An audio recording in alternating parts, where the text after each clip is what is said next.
안녕하세요. 저는 화려한 돌싱으로 여유 있는 삶을 즐기며 지금은 행복하게 살고 있는 40대 여자입니다.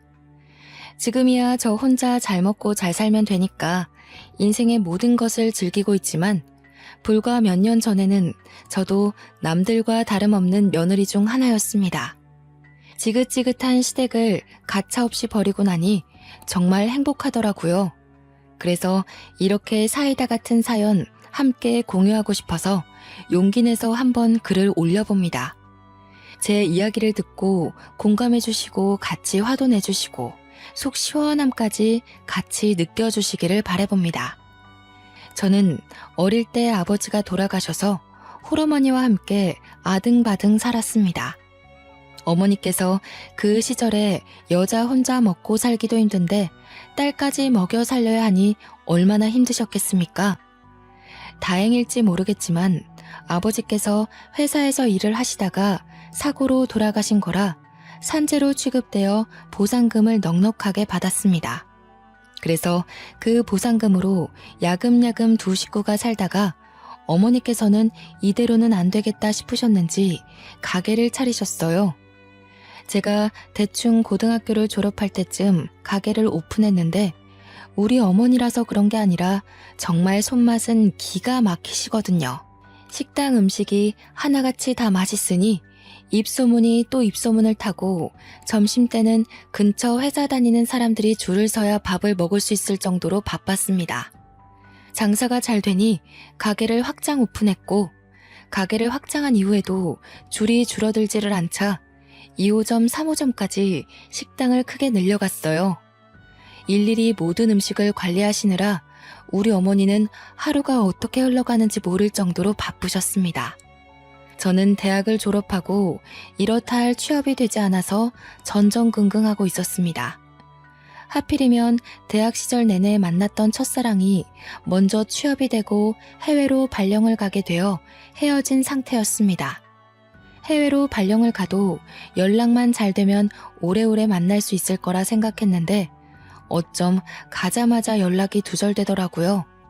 솔직히 저를 떼어내기 위해 술을 쓴 건 아닌가 너무 슬퍼서 잡생각도 많이 들었죠. 저는 집에서 놀고 먹으면 뭐하냐고 차라리 가게에 일하러 나오라는 어머니의 말에 바쁜 식당 일을 돕기 시작했습니다.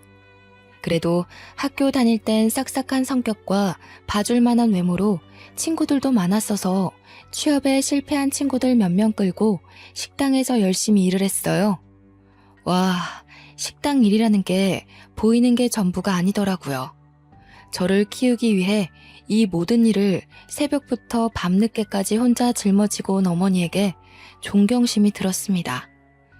제가 더 잘해야겠다 그런 생각만 가득했어요. 우리 어머니 식당은 근처 회사들 덕분에 점심시간이 제일 바빴습니다. 어김없이 제대로 쉬지도 못하고 점심시간에 주문을 받고 열심히 음식을 나르고 있었는데 물을 나르다가 그만 어떤 손님과 부딪혀 물을 쏟고 말았어요. 으아, 차가워. 저는 남자 손님의 외마디 비명에 놀라서 서둘러 주방에서 마른 수건을 가져와 손님 다리에 묻은 물을 닦아드렸습니다. 어떡하죠? 너무 죄송해요. 그냥 마시는 물이긴 한데 혹시 원하시면 제가 세탁비라도 드릴게요. 그냥 물인데 뭐 어때요? 괜찮습니다. 식당 일이 많이 바쁘신 것 같은데 일 보세요. 손님은 아주 너그럽게 저의 실수를 이해해 주셨습니다. 저는 너무 감사해서 계란말이를 서비스로 드렸어요. 저에게 고맙다고 인사를 해주시더라고요. 그 이후에도 그 남자 손님은 저희 식당에 매일 찾아왔습니다. 알고 보니 넉살이 워낙 좋은 손님이라면서 우리 어머니와도 안면이 있는 분이시더라고요. 준규? 그 사람 여기 건너편에 있는 회사 직원이야. 거기가 무슨 건축 부자재 다루는 회사라고 하던데. 저는 그냥 그렇구나 했습니다. 제가 물을 쏟는 실수를 하긴 했지만 그거 말고는 전혀 접점도 없었고 그닥 관심이 가는 타입은 아니었어요. 게다가 저는 첫사랑과 헤어진 일에 대한 충격이 아직 가시지 않은 상태였죠. 취업 걱정도 해야 하는데 어머니 식당에서 알바비를 받으면서 일을 하다 보니 딱히 돈이 급하지도 않고 취업에 대한 생각이 점점 줄어들더라고요. 이래서는 안 되겠다 싶어서 바쁜 시간에만 식당 일을 도와드리고 오후 시간에는 직장인 스터디를 찾아서 공부를 시작했습니다. 물론 저는 직장인까지는 아니었지만 직장인들과 스터디를 하게 되면 그래도 취업에 대한 팁을 좀 얻지 않을까 싶어서였어요. 그런데 그 모임에서 제가 물을 엎질렀던 준규 씨를 다시 만날 수 있었습니다. 알고 보니 그 스터디에서 꽤 오랜 시간 공부를 했다더라고요. 저는 준규 씨 덕분에 모임에도 잘 적응할 수 있었고 자격증 시험에 대한 갖은 정보도 얻을 수 있었습니다. 준규 씨는 제게 나중에 한턱 쏘라고 했죠. 그렇게 스터디가 끝나고 제 취업 준비에 발벗고 나서주는 준규 씨와 몇 번 따로 만나 밥을 먹게 되었고 자연스럽게 데이트를 시작했습니다. 보고 싶었던 전시회도 보러 가고 취미생활이 서로 비슷해서 영화도 자주 보고 그랬어요. 첫사랑과 헤어졌다는 아픔이 오래 남긴 했지만 적극적으로 저에게 구애를 하는 준규 씨에게 마음이 살살 기울었습니다. 저희 어머니도 자고로 양복 입고 출근하는 회사원이 가장 좋은 거라면서 저와 준규 씨를 응원해 주었고요. 그래서 우리는 결국 사귀게 되었고 알콩달콩한 연애를 6개월 정도 했습니다. 제 나이가 고작 26살이었지만 번듯한 직장도 있고 저에게 적극적인 그 남자와 결국 결혼까지 꼴이 나게 되었습니다. 결혼을 하고 처음에는 신혼생활이 즐겁기만 했어요. 시댁의 간섭이 조금 귀찮긴 했지만 그걸로 인해 부부싸움을 해본 적은 없었습니다. 하지만 결혼한 지 1년이 채 안 된 무렵 남편의 회사에 아주 큰 횡령 사건이 일어났고 나비효과처럼 중소기업이었던 회사가 무너지기 시작했습니다. 3개월간 월급도 받지 못한 채 출근하다 결국 회사가 부도가 나버렸고 남편은 하루아침에 실직자가 되었습니다. 그동안 쌓아두었던 퇴직금 또한 날려버리게 되었어요. 저희는 1년 넘게 수입이 전혀 없었던 상황이라 결국 카드비까지 떠안게 되었고 월세를 내지 못해서 집 보증금까지 모두 다 써버리고 말았죠. 여보, 이제 우리 어떡해? 주인 아줌마가 다음 주까진 나가래. 우리 오갈 데도 없는데 그냥 친정에 들어가는 건 어때? 그게 무슨 소리야. 쪽팔리게 친정에 들어가서 어떻게 먹고 자고 하겠어. 그러지 말고 우리 집에도 남는 방 있으니까 거기 들어가서 살자. 시댁에 들어가자는 거야? 그럼 어떡해. 넌 결혼한다고 취업도 아예 손 놨고 나 혼자 우리 두 사람 몫을 버느라 얼마나 힘들었는지 알아? 나도 우리 부모님 품에서 좀 쉬자. 내가 언제 맨날 놀기만 했어? 우리 엄마 식당 일 도와드리고 했지. 그러지 말고 우리 엄마 식당 하나 받아서 운영하는 건 어때? 월 수익이 꽤 되는데. 내가 여태 양복 입고 출퇴근한다고 얼마나 우리 부모님께서 뿌듯해 하셨는데 내가 지금 고무장갑 끼고 식당 일하게 생겼어? 넌 그렇게 생각이 없어? 내가 그러려고 4년제 대학 나와서 자격증까지 줄줄이 딴 줄 알아? 남편은 쪽팔리다는 이유로 저희 어머니 식당에서 절대 일할 수 없다고 고집을 피웠어요. 저는 직업에 귀천이 없다는데 우리 어머니를 그렇게 하등하게 생각했다는 사실에 너무나도 큰 충격을 받았습니다. 더불어 식당 일이 쪽팔리다고 말하는 남편에게도 너무나도 실망했고요. 하지만 정신 못 차리고 사업을 시작해볼까 한다면서 이곳저곳 기웃거리는 남편을 보니 친정에 들어가면 엄마가 많이 걱정하실 것 같더라고요. 그래서 어쩔 수 없이 남편 따라 시댁에 들어가게 되었습니다. 그 짧은 결혼 생활 동안에도 끊임없이 제게 잔소리를 하던 시어머니였는데 맨날 붙어 살면 얼마나 더 심하려나 걱정도 되었어요. 하지만 친정어머니가 걱정하는 게 더 싫었기 때문에 애써 씩씩하게 시댁에 들어가게 되었다고 말했습니다. 아니, 아무리 그래도 친정에 사는 게 좋지 않겠니? 나랑 같이 식당 운영하고 이 식당 물려도 받고 하면 노후 걱정은 없을 텐데. 우리 시어머니 나한테 되게 잘해주시는 거 알잖아. 아무래도 준규 씨도 시댁에 있는 게 덜 눈치 보일 거고. 회사 실직하고 마음이 많이 불편하고 그런가 봐. 이해는 한다만, 그래, 우리 사위가 워낙 싹싹하고 너한테도 잘하니까 내가 믿어야지. 시댁에서는 우리 어머니를 어떻게 보는지 모르겠지만 우리 어머니는 시댁을 아주 높이 평가하시는 분이었어요. 직장을 잃은 사위가 혹여라도 주눅이 들까 더 알뜰히 챙기기도 하셨고요. 저는 어머니의 마음에 빚이라도 지는 것 같은 기분이 들어서 죄송스러웠지만 내색하지 않았습니다. 시댁으로 합가를 하고 얼마 지나지 않아서 시어머니께서 아침마다 저를 불러내기 시작하셨습니다.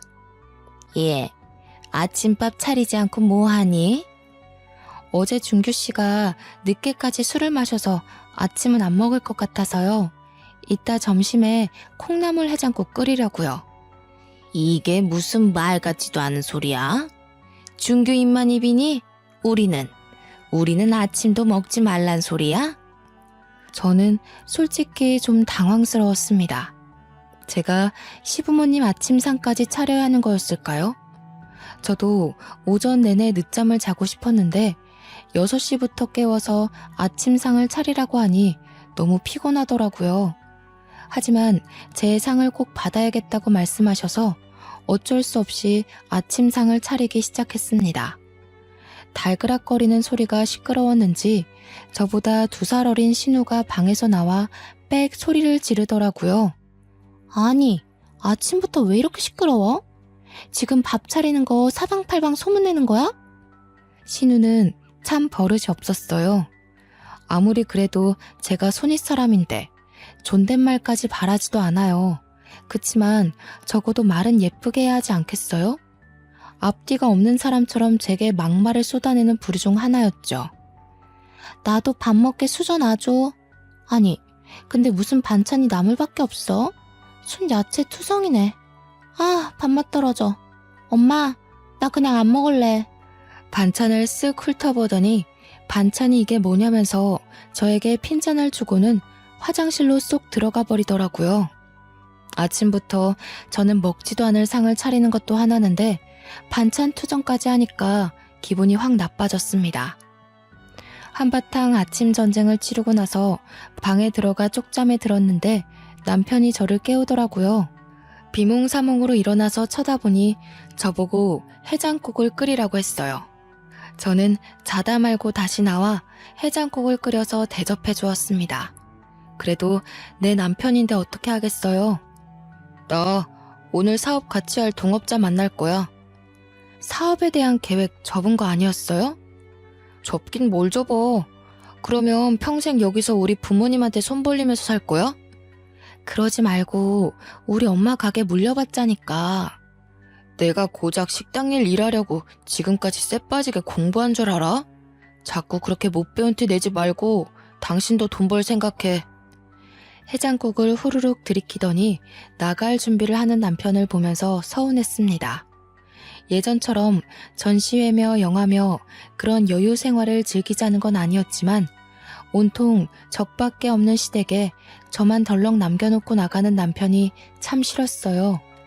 하지만 그럴 때마다 남편은 저에게 항상 똑같은 말만 했어요. 조금만 기다려봐. 아버지께서 우리 빚 갚아주시고 전세금만 다시 생기면 그때 분가해도 늦지 않아. 우리 빚이라고 해봐야 얼마 없는데 그거 우리 엄마한테 말해서 갚아도 되잖아요. 남편은 잠시 생각에 잠긴 듯 말이 없었습니다. 그리고는 멋쩍게 저에게 털어놓더라고요. 사실은 내가 이번에 사업한다고 아버지한테 1억 정도 빌렸어. 그러니까 그것도 빚은 빚이지. 암튼 내가 사업 잘 되면 돌려드리긴 할 건데 몰라. 아무튼 그런 줄 알아.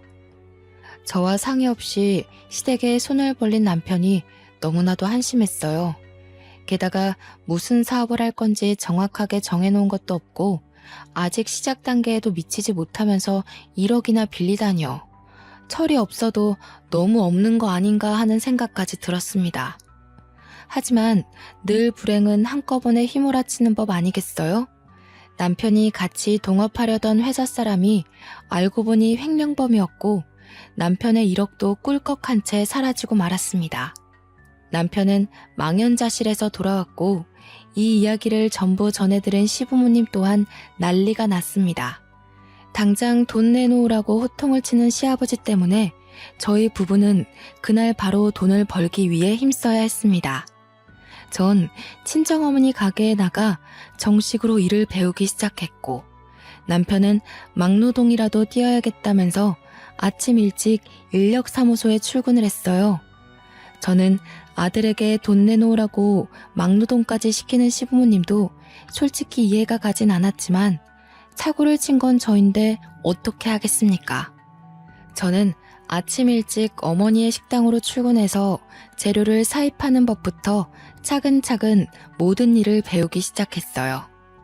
나가서 일을 하면 시어머니의 밥 타령에서 벗어날 줄 알았는데 식당에서 일하니까 앞으로 집에서 더 맛있는 반찬 많이 만들어 달라고 하시더군요.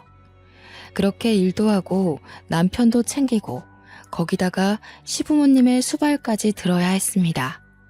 아침에 6시에 일어나 밥을 차리고 식당에 7시 반까지 출근을 하고 오픈 준비를 위해 식자재를 고르고 하루 종일 서빙에 설거지에 음식 조리에 계산까지 두루두루 하고 9시에 퇴근하면 출출하다는 시부모님께 야식을 만들어드리고 그 와중에 설거지며 빨래며 하나도 안 해놓고 빈둥빈둥 쉬기만 하시는지 밀린 집안일까지 다 끝내면 11시가 훌쩍 넘더라고요. 그러면 쓰러지듯 잠이 들어서 다시 6시부터 일어나 밥을 차리기 시작했죠. 다행히도 식당 일이 잘 되어서 주말에는 쉬겠다고 어머니께서 공표를 해놓으신 부분이라 월요일부터 금요일까지만 열심히 일하면 됐어요. 하지만 주말이라고 시댁살이 또한 휴가를 낼 수 있는 게 아니었습니다. 주말에도 아침부터 아침상을 차리고 집 청소기 싹 한번 돌리고 걸레질까지 하고 나면 점심시간이라 점심을 차리고 점심 먹고 난 뒤 설거지하고 빨래하고 쓰레기 버리고 나면 또 저녁 시간이고 쳇바퀴에 갇혀버린 쥐처럼 그렇게 쉴 새 없이 일했습니다. 신우는 정말 자기 속옷 하나 빨지 않는 그런 사람이었어요. 그런 주제에 시어머니보다 더 저에게 일을 시키고 싶어서 안달이 난 사람처럼 굴었습니다. 얼마나 어이가 없었는지. 아니, 내가 분명히 이 옷 비싼 거라고 손빨래 해달라고 했잖아. 이거 어떡할 거야? 레이스가 다 너덜너덜. 이거 비싼 거라고. 그럼 신우이가 직접 빨지 그랬어요. 이런 일까지 제가 해야 되나요? 저는 이 집 식구지 일하러 온 아줌마가 아니에요. 어머나 무서워라. 지금 나한테 눈 부릅뜨고 말하는 거야? 우리 엄마한테 다 이른다. 일러요. 누군 엄마 없는 줄 아나. 나도 우리 엄마한테 다 이르면 되지. 참나? 그래서 내 옷 어떻게 할 건데? 그걸 왜 나한테 그러냐고요. 앞으로 신우 건 신우가 알아서 빨아요. 그거 하나 제대로 못해서 어디 시집이라도 가겠어요? 직접 해요. 이게 어디서 말대답이야? 내가 뭘 제대로 못한다고 난리셔? 나도 시집 가면 알아서 다 척척 잘할 거거든? 그리고 나는 엄청난 부잣집에 시집 갈 거라서 내 손으로 직접 할 일도 없어. 부잣집은 무슨 얼어 죽을 부잣집인지. 솔직히 얼굴이라도 연예인 뺨치게 생겼으면 말을 안 해요. 생긴 것도 그닥 이쁜 것도 아니면서 말이 좋아 부잣집이지 절대 시집도 못 갈 얼굴이거든요. 저는 이 거지 같은 시댁을 떠나고 싶었습니다. 그래서 등에 파스를 붙여달라는 남편을 붙잡고 이야기했어요. 당신도 노가다 하느라 힘들지 않아요? 그러지 말고 우리 친정에서 살면서 우리 엄마 일 도와드리고 그래요. 아니, 막말로 내가 사장도 아니고 거기서 무슨 일을 더 하겠냐고. 전골이나 나르고 공깃밥이나 푸고 있겠지. 그리고 이미 합가까지 한 마당에 뭐라고 하고 나가? 그럼 우리 부모님 수발은 누가 들어? 아니, 내가 시부모님 수발 드는 사람이에요? 말이 그렇다 이거지. 그리고 며느리가 시부모님 수발 드는 거야 당연한 거 아니야? 우리가 여기서 짐 싸서 나가면 그것도 체면 구기는 거야. 남편은 말도 안 되는 논리를 펼쳐가면서 저를 설득했어요. 설득이라기보다는 강요나 다름없었죠. 제 힘든 사정을 아시고 어떻게든 적게 일시키고 월급은 더 많이 주려고 애쓰는 우리 어머니랑은 달랐어요. 돈은 계속해서 밑빠진 독에 물 붓는 것처럼 사라지고 그 와중에 빚 갚고 생활비까지 달라는 시댁 식구에 지방 청소까지 맡기는 신우는 용돈 달라고 당당하게 말하고 진짜 왜 이딴 집안에 시집을 왔나 싶었습니다. 그러는 와중에 아주 제 인생을 바꿔버릴 일이 생기고 말았어요. 어느 날부턴가 친정어머니 얼굴이 누렇게 뜨는 것 같아서 영양제도 챙겨드리고 푹 쉬시라고 했는데 갑자기 구토를 막 하시면서 쓰러지시길래 응급실에 갔더니 글쎄 검사 결과가 간암이라고 하는 거예요. 이미 진행이 꽤 되어 있다면서 친인척들 포함해서 최대한 많은 가족들이 이식검사를 진행하는 게 좋겠다고 했습니다. 저희 친정어머니에게 남은 가족은 저 하나뿐이라 하늘이 무너지는 것 같았습니다. 하지만 저는 저 혼자라도 이식 적합검사를 받겠다고 했고 적합 판정이 나오면 무슨 일이 있어도 수술을 하겠다고 마음을 먹었습니다. 그리고 이 사실을 시댁 식구들에게도 말했어요. 저희 어머니께서 간 이식 수술을 하셔야 한다고 합니다. 그래서 저 한 달 뒤에 적합검사 받으러 가요. 아니, 장모님이 간 이식을 받으셔야 한다고? 왜? 간암이시래. 아니, 그러면 간 이식하고 임신은 어떻게 하냐? 그거 애는 낳을 수 있는 거냐? 절대 안 되지. 간 이식하면 평생 약 먹어야 되거든. 먹어야 되는 약도 엄청 많아서 애 낳으면 기형 하나 할걸. 아니, 무슨 말씀을 그렇게 하세요? 절대 반대다, 절대. 너는 이제 출가 외인, 우리 박신의 집 식구인데 어디 내 허락도 없이 간 이식을 한다는 거야? 그게 무슨 소리세요, 아버님. 저희 엄마 죽어요, 간 이식 못 받으면. 유일하게 남은 가족이 저 하나뿐인데 그럼 제가 해야지 누가 하겠어요? 우리 집 대를 끊어놓으려고 작정을 했구나. 절대 안 돼. 시댁 식구들은 저에게 간 이식을 절대 하지 말라고 했어요. 저는 기가 막혔습니다. 하나뿐인 저의 가족이자 저를 평생 사랑으로 아껴주신 저희 어머니께 제 간 하나 못 드릴 이유가 있겠습니까? 어머니를 살릴 수만 있다면 심장도 떼어드릴 수 있는 마음이었어요. 당연히 제가 해야 된다고 생각했고 저 아니면 안 된다고 생각했습니다. 너 만약 잘못되면 우리 아들은 어쩌고? 솔직히 사돈어른 안 되긴 했지만 그래도 살 만큼 사신 분이고 또 돌아가시고 나면 식당도 다 우리 거 되는 거 아니니? 그러면 우리 살림도 좀 필 텐데. 아 맞다. 보험도 꽤 있으시지? 저는 시모의 말에 혼이 쏙 빠지는 기분이었습니다. 살 만큼 살았다고 하는 것도 보험금 이야기도 거기다가 식당까지 탐을 내다니. 남편에게 식당 일을 하자고 했을 때 거절하더니 알고 보니 사장 자리에 앉고 싶어서 그랬던 거였어요. 저는 울고불고 난리를 쳤습니다. 지금 제 어머니께 제 간을 드리겠다는데 왜 반대를 하고 그러세요? 같이 이식검사 받으라고 요구한 것도 아니고 제가 알아서 다 하겠다는데 이런 식으로 나오면 저 이 사람이랑 이혼하겠어요. 제가 여기서 식모 취급 당하면서 사는 거 알면 우리 엄마가 속상할까봐 말도 못했는데. 식모? 어머, 얘 말하는 싸가지 좀 봐라. 언제 우리가 식모 취급했니? 네 남편이 말아먹은 재산이 얼만데 그런 식으로 말을 해? 그리고 이혼? 이혼을 어디 버릇없이 우리 앞에서 말을 해? 당연히 시댁에서는 노발대발 난리가 났고 남편 또한 제가 심했다고 저한테 뭐라고 하더라고요. 저는 할 말을 잃었습니다. 그냥 아무 생각도 들지 않고 기력도 없어 방에 들어와서 잠을 청했어요. 한참을 거실에서 시댁 식구들이랑 이야기를 나누던 남편이 방에 들어와 저에게 치근덕대더라고요. 저는 남편이 계속해서 미안하다고 말하면서 다가오길래 그냥 적당히 받아주고 푹 잠이 들었습니다. 다음날 아침이 되었는데도 상을 차리라고 깨우지 않더라고요. 그래도 전날 질러둔 게 있어서 찔려서 그러나 싶어서 저도 아침상을 차리지 않았고요. 그날부터 남편은 밤마다 저에게 들러붙었고 저는 피임을 꼬박꼬박 한 걸 확인하고는 남편을 받아주었어요. 남편도 순순히 피임을 하더라고요. 그렇게 한 달쯤 지나서 이식검사를 하자고 병원에서 연락이 왔고 저는 병원으로 한달음에 달려갔습니다. 어디 가냐고 묻는 시부모님에게 병원 간다고 하면 못 가게 할 것 같아서 일하러 나간다고 거짓말을 하고는 갔죠. 그동안 몰골이 더 상한 어머니를 보면서 참 마음이 아팠습니다. 병원에서는 어머니께 입원을 권유했고 잠정적으로 식당을 제가 맡기로 하고 어머니를 얼른 입원시켰어요. 그리고 저는 간단하게 피검사를 하고 이식검사를 하기 위한 준비를 했습니다. 그런데 피검사가 끝나고 얼마 지나지 않아서 의사 선생님이 황급히 저를 부르셨어요. 혈액형은 엄마와 제가 같은 걸로 알고 있는데 다른 문제가 있나요?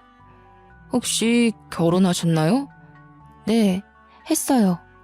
피검사를 했는데 수치가 일단 산부인과로 가셔서 초음파부터 보시는 게 좋을 것 같네요. 저는 깜짝 놀랐습니다. 의사의 지시에 따라 산부인과로 옮겨 초음파를 보았고 거기서 아기집이 보인다는 소리를 들었습니다. 산모님 축하드려요. 아직 아기집만 보이긴 하는데 자궁의 자리도 잘 잡은 것 같네요. 2, 3주 뒤에는 심장 소리도 들어볼 수 있을 것 같아요. 언제 내원하시겠어요? 저는 눈물이 왈칵 쏟아졌습니다. 너무나도 소중한 새 생명인데 하필이면 이런 타이밍에 찾아오다니 하늘도 무심하다는 생각이 들었습니다. 분명 피임도 매번 까먹지 않고 하고 있었는데 어떻게 임신이 된 건지. 결국 병원에서는 임신 초기 단계이고 절대 안정을 취해야 된다고 했고 간이식 검사도 할 수 없다고 했습니다. 저는 울고불고 매달렸지만 산모는 절대 안 된다는 의사 선생님의 말에 좌절하고 말았어요. 결국 친정어머니도 이 사실을 알게 되셨고 저의 손을 꽉 잡아주셨어요. 새 생명을 잉태하다니 정말 장하다 내 딸. 나는 앞으로 얼마 못 살 운명이었던 거야. 우리 딸은 꼭 예쁜 아이 낳아서 좋은 것만 보게 하고 키워. 알았지? 저는 엉엉 울고 말았죠. 결국 퉁퉁 부은 눈으로 시댁에 돌아오니 가자미 눈을 하고 시어머니께서 저를 째려보시더라고요. 너 병원 가서 이식검사 받았지? 내가 혹시나 싶어서 식당 가보니까 문 닫았더라? 나쁜 기집애. 지 잘못되면 우리 아들은 어쩌라고 그런 위험한 짓을 기어코 하겠다고. 그만 좀 하세요. 소원대로 간이식 못하게 됐으니까 저 좀 냅두시라고요. 왜? 부적합하대? 이식 안 된대? 당신 나한테 할 말 없어요? 우리 피임 잘했잖아요. 근데 어째서 임신했대? 정말? 우리 친정어머니는 오늘 내일 얼만큼 살지도 모르는 마당에 제가 임신했다는 소식을 밝히자마자 시댁은 마치 경사라도 난 듯 웃음꽃이 폈습니다. 시부모님도 남편도 얼싸안고는 아이가 태어나면 이름을 뭘로 지어야 하는지, 딸인지 아들인지 지들끼리 이야기를 나누느라 정신이 없더군요. 저는 그런 시댁 식구들에게 일말의 정까지도 모두 떨어졌습니다. 결국 저희 친정어머니는 이식을 받지 못해 병원이 깊어지셨고 병원에 입원한 지 3개월 만에 그렇게 하늘나라에 가셨습니다. 저는 친정어머니를 보내고 오느라 정신이 없는 와중에도 장례를 치렀어요. 아이를 가지는 바람에 결심했던 이혼도 미루게 되었죠. 모든 장례가 끝나자마자 남편은 숨겨두었던 본색을 드러냈습니다. 가게 말인데 그거 운영을 내가 하면 좋을 것 같아. 그게 무슨 소리야? 고무장갑 끼고 일 못하겠다며. 식당 일 하려고 4년제 대학 나온 거 아니라며. 왜 소리를 지르고 그래? 어차피 사장님 하는 건데 식당이나 사업이나 그게 그거지. 그리고 사장이 고무장갑 끼는 거 봤어? 어차피 운영은 당신이 다 할 줄 알고 나는 관리만 하겠다는 거지. 우리 준이도 취직시켜주고 우리 엄마 아빠도 2호점 3호점 운영하고 하면 딱이겠다. 저희 어머니께서 피땀 흘려 일궈낸 사업을 홀라당 가져가겠다고 하는 그 모습이 정말 짐승 같았습니다. 저는 절대로 안 된다고 했어요. 절대 안 돼. 싫어? 우리 엄마 가게 탐내지 마. 그렇게 욕심부려서 좋을 게 뭐가 있어. 이제 남은 건 우리 부모님 뿐인데. 장모님도 오히려 좋아하실걸? 부모님 노후 준비도 해드리고 당신은 덜 피곤하고 좋잖아. 맞아. 언니, 마음을 좀 곱게 써. 이제 남은 건 우리 엄마 아빠 뿐인데 부모님처럼 모셔야지. 안 그래? 근데 언니, 나 궁금한 게 있는데 언니네 엄마 사망보험금 얼마 받았어? 저는 신우이의 말에 눈을 확 흘겼습니다. 우리 어머니 돌아가신 지 일주일도 안 돼서 마치 보따리라도 내놓으라는 듯 구는 시댁 식구들의 신물이 났어요. 도대체 사망보험금은 왜 물어보는 건지 진짜 우라통이 터져 나갈 것 같았습니다. 우리 엄마 사망보험금이 왜 궁금한데요? 억 단위 아냐? 아니, 나 이번에 시집 갈 것 같은데 그 집이 좀 부잣집이거든. 내 인생 쫙 핀 거지. 근데 나보고 인테리어랑 홍수랑 체어오라잖아. 한 2억 정도 들 것 같더라고. 언니네 엄마 보험금으로 해결하면 안 될까? 이거 완전 미친년 아냐? 뭐? 언니, 지금 나한테 미친년이라고 한 거야? 그래, 솔직히 언니 입장에선 좀 그럴 수 있지. 욕해도 되니까 2억만 해줘.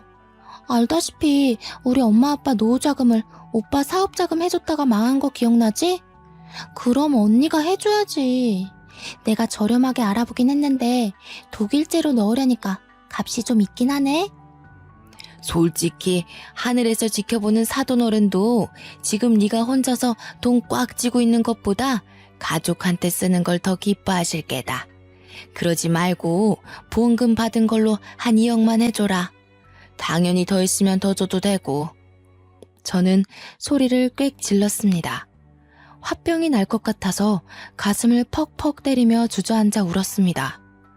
한참을 울고 있는데 머리가 핑 돌면서 갑자기 어지럽더라고요. 멍하니 어지러움을 이겨내려 하고 있는데 남편의 외마디 비명이 들렸습니다. 구급차 불러! 저는 그렇게 정신을 잃고 쓰러졌습니다. 삐삐 하는 소리와 함께 슬며시 정신이 들어 눈을 떠보니 병원 천장이 보이더라고요. 죽은 건지 산 건지도 모를 정도로 정신이 없었죠. 그때 귓가에 소리들이 들려오기 시작했습니다. 남편과 시댁 식구들의 대화였어요.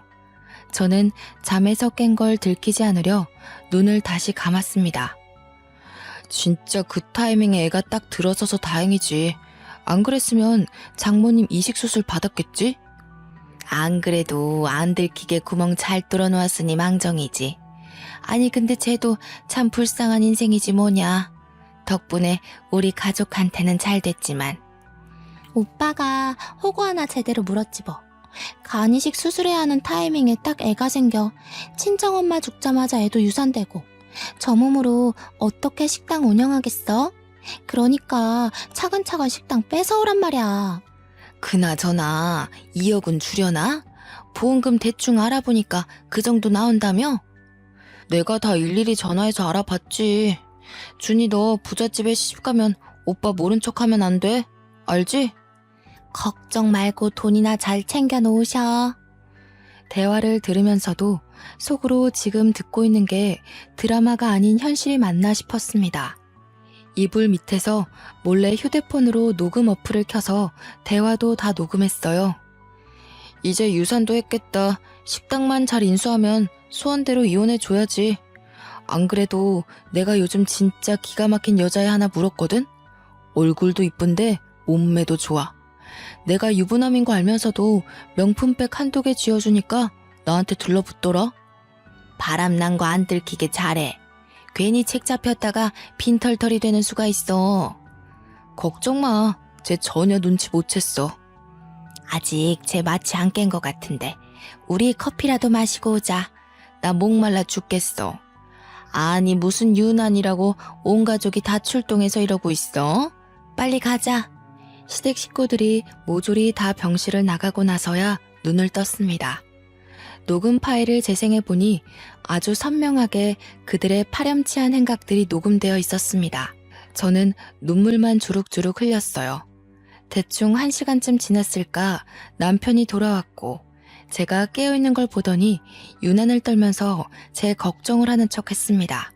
인스턴트 미역국까지 사왔더라고요. 안타깝게도 우리 아이는 유산됐어. 당신이 그동안 고생을 많이 했나 봐. 아이는 다시 가지면 되는 거니까 그동안 우리 몸 관리 잘하자. 알았지? 저는 그 가식에 구역질이 날 것 같았지만 꾹 참았습니다. 병원에서 퇴원을 하자마자 저는 이혼 소송 준비를 시작했어요. 제가 이혼 소송 준비하는 걸 까마득히 몰랐던 시댁 식구들은 저에게 가게 운영을 내놓으란 식으로 말했고 신우는 2억을 달라며 졸랐습니다. 저는 천천히 기다려보라는 희망 고문을 했죠.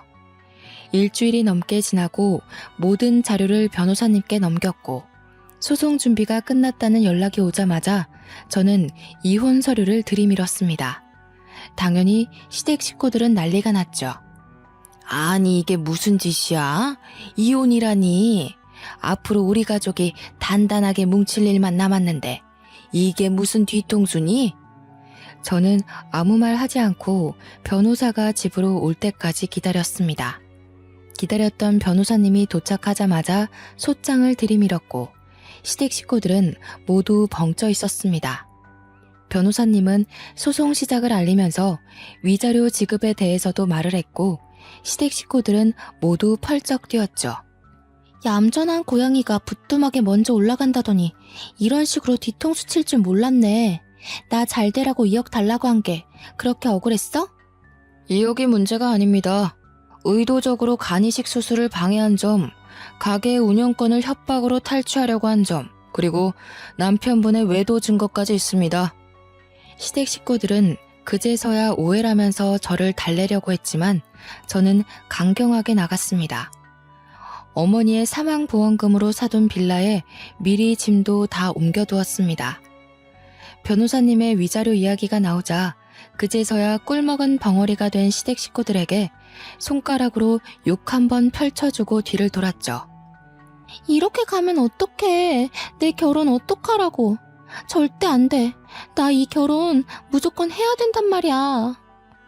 그걸 내가 왜 신경 써? 네 일은 네가 알아서 해. 잘난 너네 오빠한테 내달라고 하든가. 결국 시댁에서는 위자료 때문에 소송까지는 어려울 것 같았는지 협의 이혼으로 마무리해달라고 했습니다. 저는 어차피 이혼과 제 재산을 지키는 게 목적이었기에 두 번 다시 마주칠 일 없게 해달라고 하고는 이혼 서류에 도장을 찍었습니다. 결국 혼자 가게를 3개 운영하게 되면서 저는 헤어짐의 아픔도 잊어버리고 열심히 살았습니다. 그러던 와중 전 남편은 다시 돈을 벌기 위해 노가다를 뛴다는 소식을 들었고 신우는 2억을 준비하지 못한 채 어영부영 결혼 준비를 한다는 이야기를 들었습니다. 저는 마음이 좀 가라앉으니 파렴치한 놈들에게 복수를 하고 싶다는 생각이 들었어요. 그래서 신우의 부잣집이라는 시댁에 수소문했고 결국 흥신소를 통해 정보를 얻었습니다. 만발의 준비를 하고 평일 저녁에 신우의 예비시댁에 다짜고짜 찾아갔습니다. 제가 누군지 모르는 눈치라 저도 어떻게 말을 열어야 하나 고민했지만 그간의 서름이 복받친 덕인지 신우의 예비시모 앞에서 잘잘 이야기가 나오더라고요. 저는 그간 제가 당했던 수모와 간이식을 하지 못해 어머니를 보내야 했던 일, 이혼한 일까지 모두 알려드렸습니다. 예비시댁에서 준비하라던 2억도 제 어머니의 보험금으로 충당하려 했다고 이야기하자 예비시댁에서는 난리가 났어요. 신우의 예비시모는 제 손을 꼭 잡고 너무나도 고맙다고 이야기해 주었습니다. 차라도 한 잔 마시고 마음을 진정시키라고 하시기에 그제서야 소파에 앉아 집을 둘러보는데 거실 한가운데 걸린 가족 사진에 너무나도 낯이 익은 사람이 있었습니다. 바로 제 첫사랑이었어요. 때마침 퇴근을 한 건지 제 첫사랑이 집으로 들어왔습니다. 저는 너무 놀라 찻잔을 깨버렸고 첫사랑도 그 소리에 저를 보고는 놀란 눈을 했습니다. 아니, 당신이 준이랑 결혼하려던 그 남자야? 준이? 박준이? 아니, 그건 우리 동생이랑 결혼하려는 여잔데? 그건 그렇고, 당신이 어떻게 여기에 있어? 나 찾아온 거야? 아니, 이게 무슨 일이야? 둘이 아는 사이예요? 어떻게? 제 옛날 여자친구예요. 제가 중동 지역으로 파견 가면서 어쩔 수 없이 연락이 끊기게 된. 그 첫사랑이 이분이야? 왜 연락 안 했어? 내가 얼마나 기다렸는데. 그 동네에서 작은 분쟁이 일어나면서 전쟁이 발발됐어. 아무것도 준비 못하고 급하게 떠난 파견이라 인터넷도 먹통되고 휴대폰도 잃어버리고 연락할 방법이 없었어. 나중에 연락하려고 하니 연락처도 바뀌고 지인들에게 수소문해보니까 너 벌써 남자친구가 생겼다고 하길래 포기했지. 저는 그제서야 오해가 풀렸습니다. 시간이 늦어 연락처만 교환을 하고 어색한 인사를 나누고 헤어졌죠. 하지만 애틋하게 어쩔 수 없는 이별을 했던 사이였던 터라 다시 불같은 사랑을 하기까지 시간이 오래 걸리지 않았습니다. 정말 꼬박 한 달을 매일같이 만나고 오해를 풀고 하다 보니 자연스럽게 예전 같은 모습으로 만나게 되었습니다. 나는 지금 우리가 이러고 있는 시간이 너무 아까워. 결혼하자. 저는 결국 첫사랑의 마음을 받아주었습니다. 저의 모든 사정을 아는 동우 씨의 가족들은 한마음 한뜻으로 저를 포옹해 주셨고 나중에 이야기를 들어보니 제가 방문했던 그날 이후로 동우 씨 가족은 망할 그 집안과 모든 관계를 끊었다고 하더라고요. 전 신우가 미련을 가지고 계속해서 집 앞으로 찾아온다는 이야기는 들었지만 제가 정식으로 결혼 허락을 받는 날에서야 실제로 집 앞에 찾아온 신우를 만날 수 있었습니다. 뭐야, 네가 여기 왜 있어? 너구나? 네가 다 이상하게 회방을 놓았던 거였어. 이상하게 회방이라뇨? 저는 사실만 말했을 뿐이에요. 요망한 기집애, 우리 오빠랑 이혼한 지 얼마나 됐다고 여기 붙어서 그래? 어머니, 저런 기집애는 받아주고 왜 저는 안 돼요? 쟤도 2억 해운대요. 그거 다 지 엄마 죽고 받은 보상금이에요. 소름 돋지 않으세요? 이 집의 며느리가 될 사람은 나밖에 없는데 너 니네 엄마 죽은 보험금으로 시집가려니까 좋니? 좋아?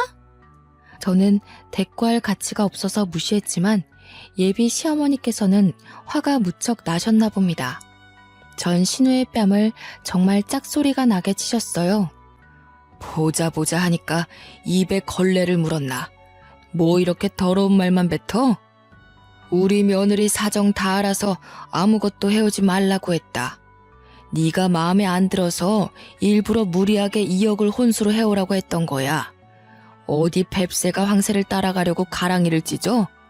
그러다가 탈난 거야. 알겠어? 당장 꺼져. 우리 가족 눈앞에 띄지 마. 전 신우는 뺨을 맞은 게 충격적이었는지 그 자리에 주저앉아서 눈물만 뚝뚝 흘렸습니다. 그 다음 전 신우에게 동우 씨는 굵은 소금을 가져와 뿌려버렸어요. 소금 세례까지 맞은 전 신우는 뒷공문이 빠지게 자리를 떴고 그날 이후로 제 눈앞에 보이는 일은 없었습니다. 저는 지금 현재 예비 시댁의 사랑을 듬뿍 받으면서 결혼을 준비하고 있어요. 재혼이라 최대한 조용히 하려고 했는데 예비 시댁에서 발벗고 나서서 성대하게 준비를 해주셔서 몸둘 바를 모르겠습니다. 이제 가족의 연을 맺게 된 동우 씨의 동생도 전 신우의 실체를 밝혀주어서 너무 고맙다며 쑥스럽게 제게 인사를 하더라고요. 저의 고생길은 여기서 끝이 난 것 같습니다. 여전히 식당을 잘 운영하고 있고 동우 씨도 무리하지 않는 선에서 저를 도와주고 있고요. 인생의 볕들날은 언제고 기다리면 오는 것 같습니다. 사연을 들어주신 여러분에게도 곧 행복한 일들만 가득하길 바라겠습니다. 감사합니다.